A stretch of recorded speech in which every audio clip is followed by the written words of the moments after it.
You've studied the Gospels and the Sutras, the parables and the koans.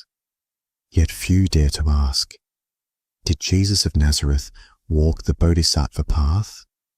Two traditions, Christianity and Buddhism, seem worlds apart. But beneath their languages of grace and emptiness lies a shared heartbeat of compassion. What if Jesus embodied the Bodhisattva ideal, postponing his own rest to lead others home? I'm Silent Flame. In this 8-part investigation, we'll trace the echoes of Christ in Buddhist lore and uncover the radical possibility, a single current of awakening flowing through both traditions. In Mahayana Buddhism, a bodhisattva vows to attain full awakening, but delays final release to aid all beings. How does that compare to Jesus' mission? Bodhisattva ideal compassion, karuna, boundless empathy for every sentient being, skillful means, upaya, teaching in ways tailored to each listener's capacity, universal vow. May all beings awaken, transcending personal nirvana, Christ's mission, infinite love. Love your neighbor as yourself, embracing outcasts and sinners. Redemptive sacrifice, bodily giving for the salvation of others. Great Commission, go and make disciples of all nations, spreading transformative teaching beyond self. Both figures center on selfless service. One offers compassion until all awaken. The other offers life so that others may live. Legends of early Christian pilgrims in India, apocryphal texts, and modern dialogues suggest a richer tapestry of contact than textbooks admit. Acts of St. Thomas, one of the earliest Christian texts, placing Thomas in South India, establishing communities along trading routes that also carried Buddhist missionaries. Shared practices, communal meals, vows of poverty, emphasis on inner light. Legend of Yuz Asaf. In Kashmir, local lore speaks of Yuz Asaf, a sage who came from the West, mirroring narratives of a preacher who healed the sick and taught love. Some scholars propose Yuz Asaf is a Tibetan rendering of Jesus the Gatherer, sparking debate over textual parallels. Modern dialogues, 19th century theosophists like Annie Besant and Helena Blavatsky sought common ground, seeing Jesus as an earlier bodhisattva incarnation. Contemporary interfaith teachers emphasize Christ's alignment with the Mahayana vow to liberate all from suffering. Across centuries, whispers of Jesus in Buddhist lands suggest that compassion's river flows beyond doctrinal banks. In the hidden corners of Tibetan monasteries, manuscripts speak of Shvara Sutra, often called the Sutra of Jesus. These passages portray a wandering teacher whose words and miracles mirror gospel accounts, suggesting an unexpected syncretism. Textual fragments and provenance. Found in 19th century collections, the Shvara Sutra appears in several Dunhuang codices. It recounts a sage named Isha, healing lepers, raising the dead, and preaching compassion. Linguistic clues, Sanskritic terms for kingdom, Raja, and shepherd, Gopa, hint at Hellenic origins filtered through Central Asian transmission. Key parallels to gospel narratives. Water into wine. In one passage, Isha transforms muddy river water into clear draught, a metaphor for cleansing the mind, feeding the multitude. Another section describes loaves and fishes multiplied beneath a Bodhi-like tree, symbolizing the abundance of Dharma. Beatitudes, recast, blessed are the meek, becomes blessed are the peaceful of heart, for they abide in the realm beyond form. Tibetan commentaries and interpretation. 12th century scholars like Taranatha note these verses alongside Prajnaparamita texts, observing that Isha's miracles are skillful means, upaya, to soften hardened hearts. Some lamas assert the Shvara Sutra is an emanation, nirmanakaya, of the same Bodhisattva, who appears in various lands to guide beings. Controversies and critiques. Critics argue the sutra is a medieval forgery, conflating Silk Road legends with Christian tales. Yet its presence in multiple independent codices suggests deeper roots. Others caution against literal readings. These parallels may be poetic resonances rather than historical connections, non-dual echoes rather than direct borrowing.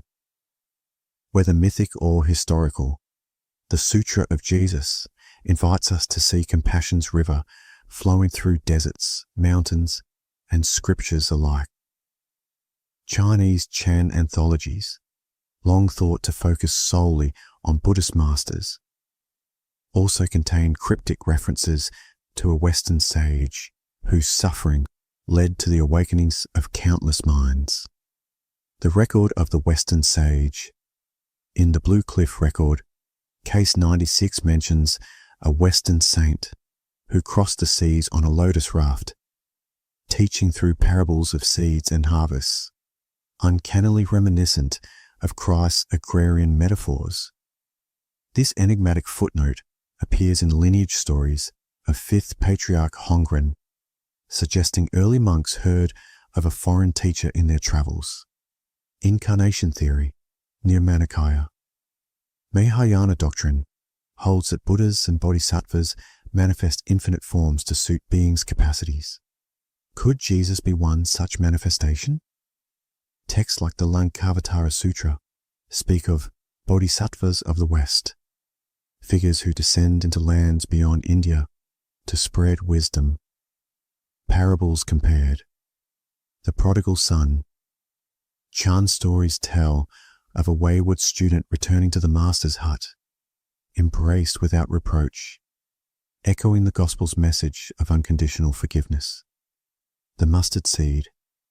Both traditions use mustard seed imagery, Buddhism to illustrate emptiness, Christianity to illustrate faith's explosive growth.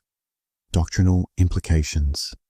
If Christ is a Bodhisattva emanation, then the Bodhisattva vow extends beyond Indian soil, affirming a universal compassion that transcends creed. Such a view dissolves boundaries. Christian humility aligns with Buddhist non-self. Crucifixion parallels the Bodhisattva's self-sacrifice. In the hush of Chan halls, the whisper of another's parable invites us to recognize awakening's many faces, across cultures, across oceans. In Mahayana, a bodhisattva postpones final nirvana to guide all beings. In Christian theology, Christ empties himself, taking on human form for salvation. These mirror each other in profound ways. The Bodhisattva vow, sentient beings are numberless. I vow to liberate them all. This pledge binds the Bodhisattva to endless return into samsara until every heart awakens. Compassion isn't sentiment. It's the force that repeatedly draws the awakened back into suffering realms. Kenosis, Christ's self-emptying. Philippians 2:7. He emptied himself, taking the form of a servant, being born in human likeness. Kenosis, kenosis, describes Jesus relinquishing divine privilege to fully inhabit mortal life. This self-emptying parallels the Bodhisattva's readiness to sacrifice personal liberation for the sake of all. Shared motif of compassionate return. The Bodhisattva and Christ both embody descent for the ascent, entering lower realms to uplift them. In Mahayana Sutras, Avalokiteshvara hears the world's cries. In the Gospels, Christ attends to the sick, marginalized and grieving, embodying divine compassion on earth. Ritual reminders, Eucharist and Stupa. Offerings. The Eucharist, Christ's body and blood offered as sustenance, echoes Buddhist relic veneration, where stupas enshrine the Buddha's remains as a focus for devotion. Both practices remind followers of the vow. Christ's sacrifice and the Bodhisattva's offerings are living touchstones of compassion. Mystical testimonials. Early Christian mystics like Gregory of Nyssa describe visions of Christ's light sustaining souls in purgatory, akin to Buddhist accounts of Bodhisattva apparitions, guiding beings in suffering realms. Both traditions attest to a being who returns beyond death's threshold, refusing final release until all are freed, in self-emptying and compassionate return.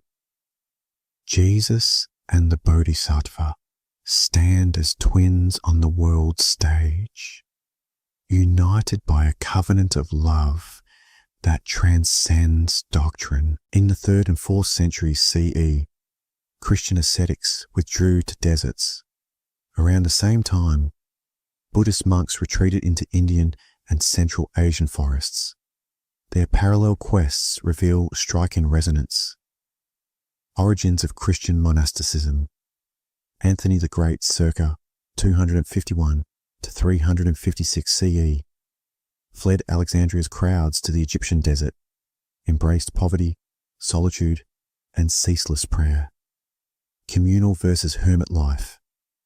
Early communities, koinonia, sprang up around Antony, balancing solitude with shared liturgies and manual labor. Buddhist forest traditions, aranyavas. Monks. From the Buddha's time, monks like Kassapa and Upali sought solitude in forests, aranya, cultivating deeper insight through austerity and meditation. Forest Sangha practices emphasized minimalist dwellings, alms-round simplicity, and nightly stand and walk meditation. Parallel disciplines and austerities, fasting and vigil. Desert Fathers practiced extreme fasting and nocturnal prayer. Forest monks undertook Dhutanga austerities, sleeping on the ground, wearing rag robes, eating one meal a day.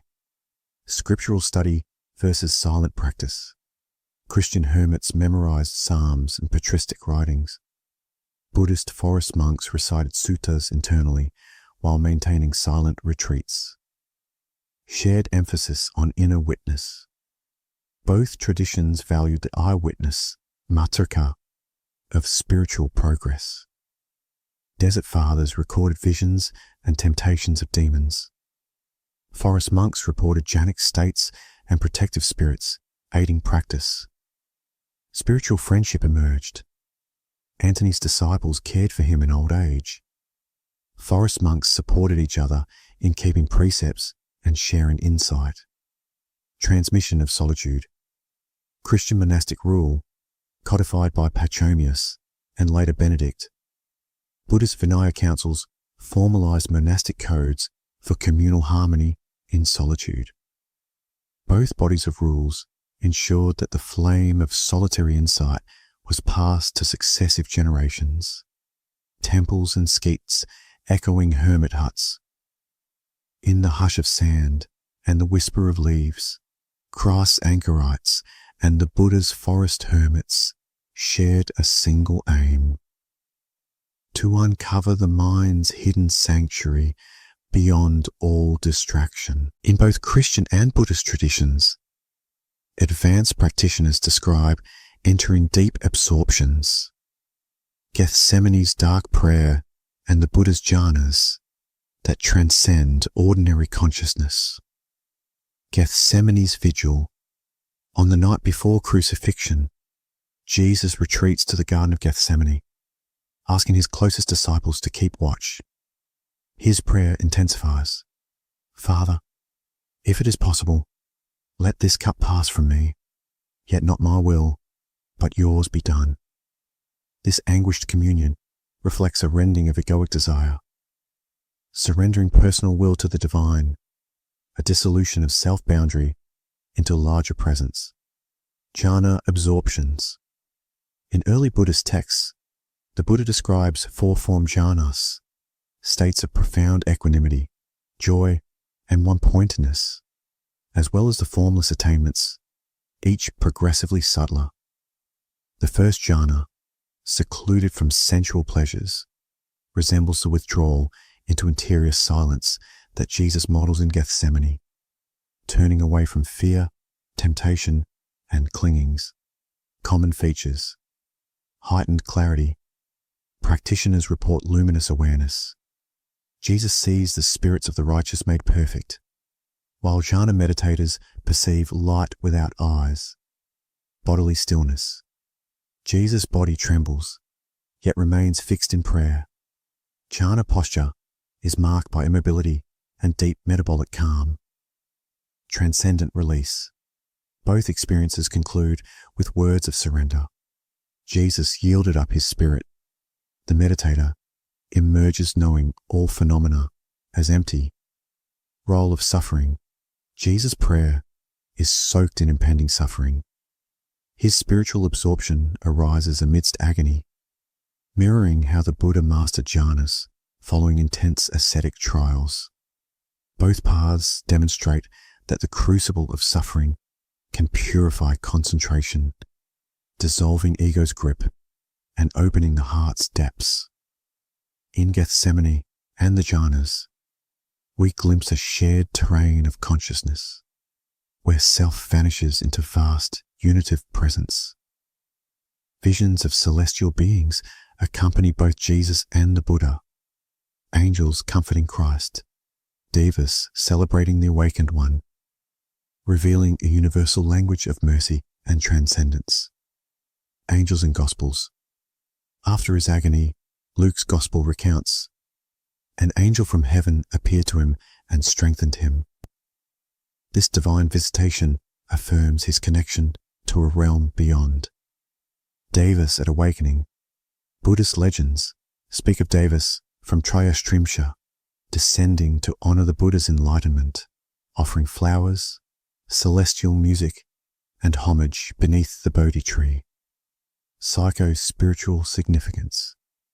These encounters symbolize the opening of a heavenly eye, an intuitive perception of dimensions beyond ordinary sight.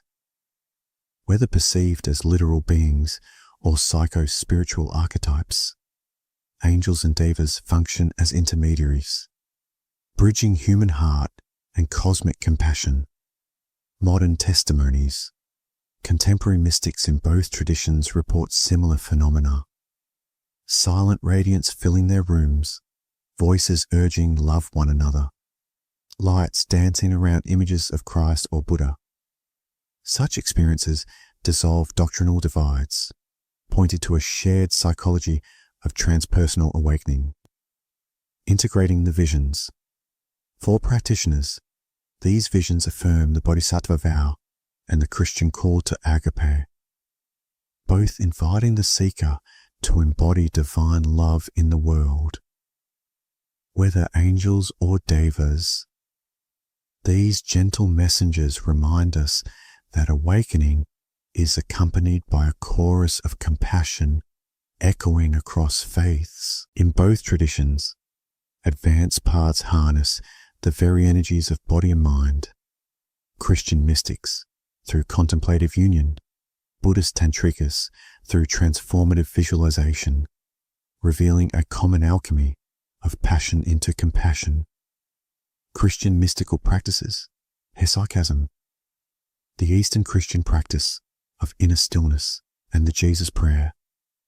Lord Jesus Christ, have mercy on me, repeated until the heart and mind merge in divine remembrance. The cloud of unknowing, 14th century guide urging contemplatives to surrender thoughts into a divine cloud, beyond concepts of God, where true union happens. Spiritual marriage. Mystics like Saint Teresa of Avila describe the soul's nuptial union with Christ, an ecstatic oneness beyond self. Buddhist tantric methods, deity yoga. Practitioners visualize themselves as a bodhisattva, Avalokiteshvara or Tara, embodying enlightened qualities, using mantra and subtle body channels to transmute ordinary experience.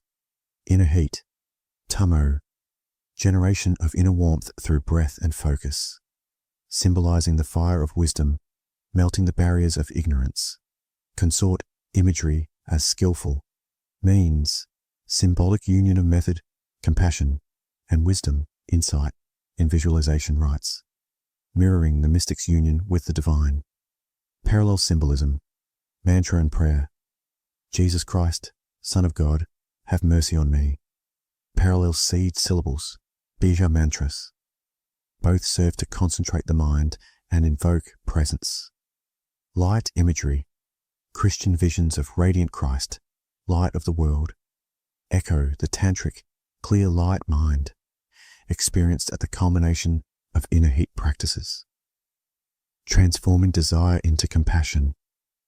Both paths acknowledge strong emotions, yearning for union, ecstatic love, and teach to refine that energy into universal service rather than personal gratification. The mystic's longing for God becomes the Bodhisattva's vow to liberate others. The tantric fires of passion cool into the waters of compassion.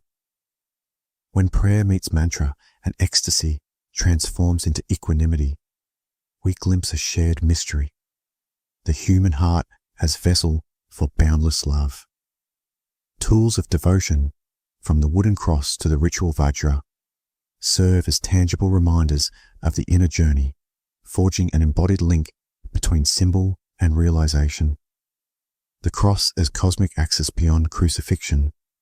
The cross symbolizes the intersection of heaven and earth, self and other, much like the chakra axis in tantric anatomy. Christian liturgy surrounds the cross with incense and chanting, creating a ritual space that mirrors the temple of the body in Buddhist practice. The Vajra, thunderbolt of clarity. In Vajrayana, the Vajra represents indestructible wisdom and method, its two ends signifying compassion and emptiness. Rituals use bell and Vajra together, bell for emptiness, Vajra for compassion, harmonizing dual aspects in one gesture. Sacred gesture and vestments. Christian priests wear vestments, stole, chaseable, that transform their identity during the Eucharist, similar to tantric practitioners donning deity robes and crowns. Hand gestures, blessing with the sign of the cross, mudras in Tantra, imprint the body with symbolic intention, orienting mind toward awakening. Convergence in ceremony. Both liturgical rites and tantric pujas employ incense, music, and visual art to cultivate an environment that transcends ordinary perception. The shared principle, external ceremony, catalyzes inner shift, moving from conceptual belief to felt realization. Whether you grasp the cross or the thunderbolt, you hold a key, unlocking the door between form and freedom. In both Christian and Buddhist traditions, narrative functions not just to inform, but to catalyze insight. Each parable or gāthā is a living koan pointing to truths beyond words. The parable as koan Jesus often spoke in riddles. The kingdom of God is like yeast that a woman took and mixed into 3 measures of flour, inviting listeners to taste the mystery rather than grasp a doctrinal point. Similarly, Buddhist gāthās, short verses, and parables, like Kisa Gautami's mustard seed, shatter expectations. You cannot find a cradle that has never known loss, illuminating universality of suffering. Narrative mechanics. Both traditions use everyday imagery, seeds, lamps, fields, to engage the mind's imagination before dropping the intellectual anchor. The listener is compelled to inhabit the story, feeling the tension and arriving at personal realization when the narrative's logic fails. Living transmission. Early Christians memorized parables. Monks chanted gāthās. Each repetition deepened resonance, turning story into direct encounter. These narratives adapt across cultures, A Middle Eastern vineyard becomes a Japanese rice paddy. A mustard seed becomes a lotus petal. Yet the core riddle remains. The role of silence. After a parable, Jesus often fell silent, letting the question linger. Who do you say I am? In Buddhist councils, after reciting a gāthā, monks would sit in silent reflection, allowing direct seeing to arise out of the story's echo. Parable and gāthā alike dissolve the boundary between teacher and text. The listener's own mind becomes the canvas for insight. The culmination at teaching in each tradition, Jesus' Sermon on the Mount, and the Buddha's final verses in the Mahaparinibbana Sutta serve as living testaments to the path's essence. Beatitudes versus twin verses. Beatitudes. Blessed are the poor in spirit. Blessed are the peacemakers. Each statement reverses conventional values, inviting the hearer into a counterintuitive kingdom. Twin verses. All conditioned things are impermanent. All phenomena are without self. These dual lines cut through attachment, turning the listener's view inward, form and function. Both are spoken near the close of each teacher's life. Jesus on a hillside, the Buddha beneath sal trees. Each final sermon is both culmination and seed for future growth. They function as both summary and spark, a distilled essence that lives as koan and covenant in the community's memory, community as living archive. Early Christians erected basilicas where pagans read Beatitudes. Buddhist stupas enshrined the last gāthās, each site a pulsing memorial, renewing the message in tangible space. Pilgrims retrace these words annually. Feast of the Beatitudes, Parinirvana Day, rituals that enact the teaching in communal lived experience. Narrative as continuation. The final sermons do not end the dialogue, they ignite perpetual reflection. You are invited to ask, what does it mean to be poor in spirit now? To see impermanence in my coffee cup? In this way, parable and verse remain alive, narratives that remain unsettled, urging each generation to re-enter their mystery. The last words of Jesus and the Buddha are not conclusions, but open invitations. Living koans that beckon us to choose compassion over comfort, presence over permanence. You have traced two streams, one carrying gospel parable, the other carrying Bodhisattva vow. You have tasted the cup of self-emptying and felt the surge of awakened return. You have heard angels and devas, chanted parables and gāthās, witnessed cross and vajra alike. Now, let go of the need to find historical proof. Let go of debates over origins. Instead, rest in the recognition that every act of love is a bodhisattva's step, every sacrifice a gospel's seed. If Jesus is bodhisattva and Buddha a Christ figure, it matters less than the single truth they share. That one heart can bear infinite compassion, that one life can bridge sky and earth, that one vow can echo in all beings. I am silent flame. Carry this word not as history, but as invitation, to serve beyond creed, to love beyond form, to awaken beyond self. In that silent flame, the rivers merge. Let your life be that confluence, opening, unbounded, awake.